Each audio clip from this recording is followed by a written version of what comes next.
Qasim Dil Muhammad's story is no different than that of many other Rohingyas. He worked as a fisherman with his family members. He says the police occasionally beat them until one day they beat Qasim so hard that his family feared for his life. Burmese government won't let them earn a living. It would be difficult for me to even provide food. I have a mother, a sister. See, when I talk about them, my eyes fill up with tears. This is the reason I could not take it anymore. This is the reason I left for Bangladesh and then for Malaysia. The reason why I left my country. Qasim says he fled to give his children a better future. School education is free for most people in Burma, but not for Rohingya. Qasim says this is the reason that 90% of Rohingyas are not educated. They're considered foreigners in their own country because of their different appearance and religion. Burmese government is Buddhist and it is military government. So what they do is they rape 10-year, 12-year-old little girls. Why? Because they are Muslims. Because they cannot tolerate Muslims.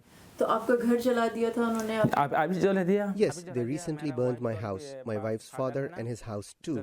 The Myanmar government denies allegations of rape, murder and burning, but human rights organizations have documented numerous such atrocities in recent months.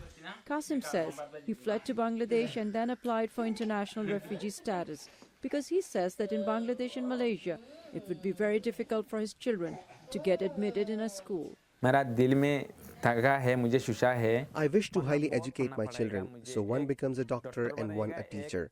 I will make money by the will of God. Qasim's children, Asma and Azizullah, are doing well in school, but they are aware of what is happening back home. Since attacks on Myanmar police by Rohingya extremists in late August prompted a violent crackdown that has seen more than 600,000 Rohingya flee to Bangladesh. They're like cutting the people and gun, like they have the gun, they shoot the people. Felicia Castricone is the local program director for Catholic Charities. She says the Rohingya are very scared when they arrive in Syracuse, and then as time passes, they gain confidence. They hadn't had that acceptance in Burma. Fortunately, we had some Burmese Muslims here who were very welcoming of the Rohingya, and in general, the whole Burmese population here, who came here as refugees themselves, were very welcoming of the Rohingya. Qasim showed me his children's green cards that just arrived, but he has not forgotten his family, now living in Bangladesh. Every day, I miss them every day. I have not forgotten them. Every day when I eat, I say prayers 5 times a day. I raise my hands to God and pray to make things better for Rohingya, for all Rohingya people. To fulfill his dreams, Qasim has chosen the path of hard work. He works 3 jobs and recently bought this car that makes it easy for him to get to work. Saba, VOA News, Syracuse, New York.